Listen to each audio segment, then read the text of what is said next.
जब बांग्लादेश में हिंदू मारे जा रहे थे, जब दीपू दास को से मार दिया गया और फिर उनको लटका करके आग से जला दिया गया था, उसके बाद हिंदुस्तान का मुसलमान क्या कह रहा था? हिंदुस्तान का मुसलमान कह रहा था कि हमें बांग्लादेश से क्या लेना है। बांग्लादेश में कौन क्या कर रहा है, मुझे उससे क्या लेना देना।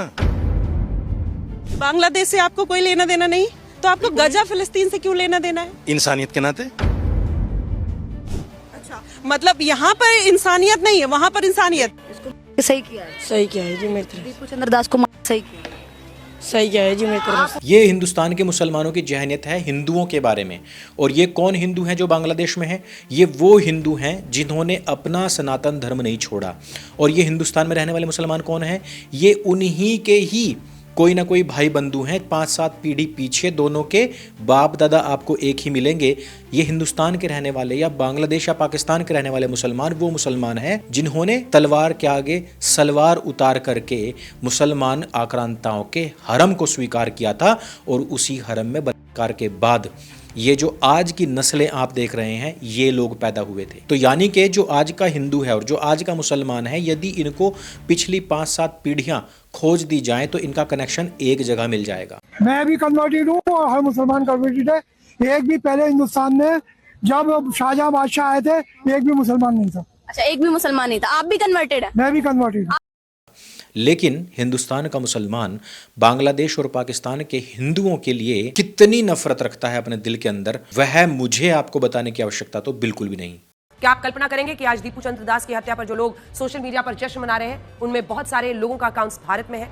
ये वीडियो हमारे देश के एक सोशल मीडिया इन्फ्लुएंसर ने बनाया था, जिसमें दीपू चंद्र दास की मॉब लिंचिंग को भयानक बताया गया था। लेकिन जब हमने इसके कमेंट बॉक्स को चेक किया तो इसमें मुकीत नाम के एक यूजर ने लिखा गुड जॉब बांग्लादेशी। जब हमने इस यूजर की लोकेशन को चेक किया तो पता चला कि अकाउंट भारत का ही दिखा रहा है। इसके बाद हम इसी तरह मुस्कान नाम की यूजर ने लिखा कि मैं बहुत खुश हूं और ये अकाउंट भी भारत से ही ऑपरेट हो रहा है। और ऐसा नहीं है कि इस नैरेटिव को बनाने के लिए हिंदू पीछे नहीं थे। बहुत सारे सेकुलर हिंदू, बहुत सारे नमाजवादी पार्टी या कांग्रेस पार्टी के हिंदू ऐसे थे जिन्होंने बांग्लादेश में हो रही हिंदुओं की हत्या के ऊपर लेश मात्र भी जिक्र नहीं किया था। और या फिर अगर जिक्र किया भी तो उन्होंने उन्हीं मुसलमानों की तरह जिक्र किया कि अरे बांग्लादेश में हो रहा है जो हो रहा है, हमें हिंदुस्तान के बारे में सोचना चाहिए, यहाँ के लोगों की मूलभूत आवश्यकताओं के बारे में सोचना चाहिए। और यही हाल तब था जब एंटी-CAA और एंटी-NRC प्रोटेस्ट हुए थे। तब यहाँ के सेकुलर हिंदू और मुसलमानों ने मिलकर के क्या कहा था? तब इन्होंने मिलकर के कहा था कि हिंदुस्तान के जो हिंदू हैं उनके बारे में तो ढंग से सरकार सोच नहीं पा रही, बल्कि बाहर के हिंदुओं को यहाँ लाकर बसाने का प्लान बनाया जा रहा है। लेकिन आज वही मुसलमान क्या कर रहा है? वही मुसलमान जो हिंदुस्तान में हिंदुओं को काटता है, वही मुसलमान जो पाकिस्तान में हो रहे हिंदुओं के आम पर हंसता है, वही मुसलमान जो हिंदुस्तान में हमारे जनरल बिपिन रावत जी की दुखद मृत्यु के बाद में हंसता है, वही मुसलमान जो अटल बिहारी वाजपेयी की मृत्यु के बाद में हंसता है, वही मुसलमान जो लता मंगेशकर की मृत्यु के बाद में हंसता है, वही मुसलमान जो हिंदुस्तान पर होने वाले हर एक आतंकवादी हमले के बाद में हंसता है, और वही दोगला मुसलमान जो तुम्हें रात दिन भाईचारे का पाठ पढ़ाता है, वही गाजा में मर रहे मुसलमानों की मौत पर रोता है। वही गाजा पट्टी और वही फ़लस्तीन जिसने कभी हिंदुस्तान को नेस्तनाबूद करने की बात कही थी, वही गाजा पट्टी के मुसलमान जो आए दिन पाकिस्तान को सपोर्ट करते हैं ताकि पाकिस्तान हिंदुस्तान के अंदर आतंकवादी हमले करवा सके। वही गाजा पट्टी जिसके साथ में इनका ना रोटी का नाता, ना बेटी का नाता, ना खून का नाता, और यहाँ तक कि उनके तो मुल्क का भी इनके साथ में कोई नाता नहीं। का नाता है पाकिस्तानियों के साथ में। आपने सुना होगा पिछले दिनों कि पाकिस्तान जा कर के हिंदुस्तान की मुसलमानियां गर्भिणी होकर के आती थी और हिंदुस्तान के अंदर रेडिकल मुसलमान पैदा किया करती थी। ये न्यूज़ आ चुकी हैं। और इसी कारण से जब पाकिस्तान क्रिकेट में हारता है तो हिंदुस्तान का मुसलमान रोता है। पाकिस्तान जब हारी कैसा लगा? बुरा। नहीं हारनी चाहिए थी। ना जवाब दे यार। ना। और जब हिंदुस्तान पाकिस्तान के ऊपर हमला करता है, जवाबी कार्रवाई करता है, तब भी हिंदुस्तान का मुसलमान रोता है। पाकिस्तान को खत्म नहीं करना चाहिए। नहीं करना चाहिए। पूरा नाम कैफ, मोहम्मद कैफ। कहाँ से हो? मैं बिहार से। आपको थोड़ी सी भी शर्म नहीं आ रही कि भारत देश में रहने के बावजूद आप पाकिस्तान का समर्थन कर रहे हो? हिंदुस्तान का समर्थन क्यों करना है? पहले हमें जवाब दीजिए। पाकिस्तान का समर्थन करते हैं? हाँ करते हैं। लेकिन मैं पूछना चाहता हूं हिंदुस्तान के मुसलमानों से कि इनका गाजा पट्टी से क्या संबंध है? और उससे भी आगे चलिए कि ईरान से इनका क्या संबंध है? ईरान की सरकार, ईरान की हुकूमत हिंदुस्तान के बारे में कई बार नेगेटिव बात कर चुकी है। कश्मीर के मुद्दे पर हिंदुस्तान को वो धमका चुकी है। चाहबार बंदरगाह के ऊपर वो हिंदुस्तान को कई बार ब्लैकमेल कर चुकी है। तेल के मामले में हिंदुस्तान को कई बार ब्लैकमेल कर चुकी है। ईरान वो देश है जिसने पाकिस्तान को कई बार सपोर्ट किया है। ईरान ही वो देश है जिसने अपने यहाँ पर हिंदुस्तान की सभ्यता यानी कि आर्यन सभ्यता को नष्ट करके वहाँ पर इस्लामिक हुकूमत लागू की थी। लेकिन फिर भी हिंदुस्तान के मुसलमान रो रहे हैं।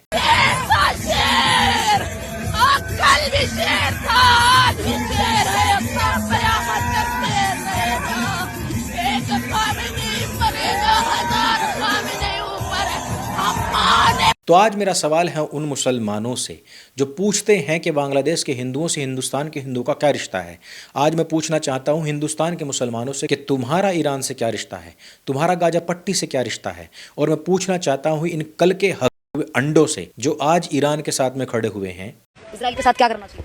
मैम इजराइल के साथ तेज करना चाहिए, इजराइल को मारना चाहिए। उन्होंने हमारे खामनेई साहब को मारा है। मैं पूछना चाहता हूं इन अंडे बच्चों से कि तुम्हें ईरान के बारे में पता ही क्या है। और मैं जवाब देना चाहता हूं उन सुअरों को जो पूछते हैं कि तुम्हारा इजराइल से, हिंदुओं का इजराइल से क्या संबंध है। इजराइल का हमसे वही संबंध है जो एक दोस्त का दूसरे दोस्त से होता है। जिस समय पर पाकिस्तान ने हिंदुस्तान के ऊपर हमला किया था और जिस समय पर अमेरिका पाकिस्तान का साथ दे रहा था, उस समय पर इजराइल हिंदुस्तान के साथ अड़िग खड़ा हुआ था। जिस समय पर दोबारा से पाकिस्तान ने हमला किया था, उस समय पर फिर से हिंदुस्तान के साथ में केवल और केवल इजराइल खड़ा हुआ था। जब हिंदुस्तान आज़ाद हुआ था, उस समय पर केवल और केवल इजराइल था सबसे पहला देश जिसने हिंदुस्तान को एक देश होने की मान्यता प्रदान की थी। वो हिंदुस्तान ही है जिसने इजराइलियों को उस समय पर भी शरण दी जिस समय पर पूरी दुनिया उसके दुश्मन बनी हुई थी। ना केवल मुसलमान बल्कि ईसाई भी, हिटलर भी, नाजी भी लाखों की तादाद में उन लोगों को चुके थे। हिंदुस्तान का वो प्रगाढ़ संबंध है इजराइल से जो किसी भी बिजनेस पार्टनर का होता है। हिंदुस्तान के अंदर आज जितनी भी टेक्नोलॉजी चलती है उसमें इजराइल सबसे बड़ा सहयोगी बनकर के खड़ा होता है। और हिंदुस्तान के मुसलमान देश की तरक्की नहीं चाहते। वो नहीं चाहते कि यहाँ पर टेक्नोलॉजी अधिक बढ़े, बल्कि वो उस पाकिस्तान के साथ में खड़े हुए हैं जिसने हिंदुस्तान को हमेशा घाव दिए हैं, दंश दिए हैं, इसको 1000 ऑफ के साथ ब्लीड करने के लिए कस्में खाई हैं। और हिंदुस्तान के मुसलमान स्लीपर सेल बन के पाकिस्तान का सहयोग दिया है, साथ दिया है, अपने घरों को, अपनी मस्जिदों को आतंकवादियों का शेल्टर बनाया है, उनको अपनी शरण स्थली बनाई है और हिंदुस्तान की फौज को समाप्त करने के सुराग दिए हैं। हिंदुस्तान की फ़ौज के मिशन कामयाब ना हो इसलिए हिंदुस्तान की फ़ौज के ऊपर पाकिस्तान की शह पर पत्थरबाजी की है। हिंदुस्तान की सेना के खिलाफ, हिंदुस्तान के खिलाफ इन्होंने मुखबरी की है पाकिस्तान के शरण में जाकर के। हिंदुस्तान के मुसलमान को भला इजराइल से प्यार कैसे हो सकता है? जब उरी पर हमला हुआ उस समय पर कोई देश हिंदुस्तान के साथ नहीं खड़ा था। अमेरिका भी पाकिस्तान के साथ था, उस समय पर भी इजराइल हमारे साथ खड़ा हुआ था। जब पहलगाम में हमला हुआ उस समय पर भी हमारे साथ कोई देश नहीं खड़ा था, उस समय पर भी हमारे साथ इजराइल खड़ा हुआ था। एक देश का सच्चा नागरिक होने के नाते हर एक हिंदुस्तानी को इजराइल के साथ खड़ा होना चाहिए क्योंकि वो हमारा सुरक्षा कवच बन के खड़ा हुआ है। लेकिन हिंदुस्तान का गद्दार मुसलमान उस इजराइल के खिलाफ खड़ा हुआ है जो भारत की ढाल बन करके खड़ा होता है और उस ईरान और गाजा पट्टी के साथ मिलकर के उस पाकिस्तान का पिद्दू बन करके चलता है जो हिंदुस्तान को हमेशा नेस्तनाबूद होते हुए देखना चाहता है। एक बार फिर से मैं ये प्रश्न छोड़ना चाहता हूँ कि हिंदुस्तान के मुसलमान जो रात दिन हिंदुओं को सेकुलरिज्म का अफीम चटाकर धीरे धीरे शने शने उनकी गर्दनें रहे हैं, वो मुसलमान आज गाजा, फिलिस्तीन में मारे जाने वाले मुसलमानों के लिए कैसे रो सकते हैं? वो ईरान में मारे जाने वाले मुसलमानों के लिए कैसे रो सकते हैं? और उससे भी बड़ा प्रश्न कि ये तो वही ईरान है जो सऊदी अरब से लेकर के, कतर से लेकर के जॉर्डन तक, बहरीन तक हर एक इस्लामिक देश के ऊपर घातक मिसाइलों से हमला कर रहा है। ऐसे में भी तुम कैसे दोगले हो कि कम से कम चलो हिंदुस्तान का ही विरोध कर लेते, अपने मुस्लिम ब्रदरहुड का तो सपोर्ट कर लेते। आज तुम ऐसी स्थिति में भी ईरान के साथ कैसे खड़े हो सकते हो? नहीं, ये हमारे सऊदी, ये नहीं है सऊदी, ये सब गद्दार हैं।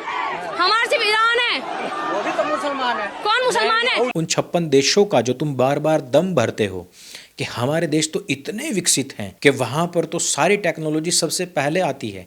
एक भिखमंगा ईरान देश तुम्हारे विकसित देशों को तबाह करने के लिए बमबारी कर रहा है और तुम्हारे मुंह से मुस्लिम ब्रदरहुड के लिए या इस्लामिक देशों के लिए या मोहम्मद की जन्मस्थली के लिए एक शब्द भी नहीं निकल रहा। हिंदुओं को भी इस दोगलेपन को समझना पड़ेगा और इस सेकुलरिज्म की अफीम जो तुम्हें वो मुसलमान चटा रहा है जो कभी सेकुलर नहीं हो सकता, जिसकी किताब ही उसको सेकुलर या नास्तिक होने पर वाजिबुल करार देती है।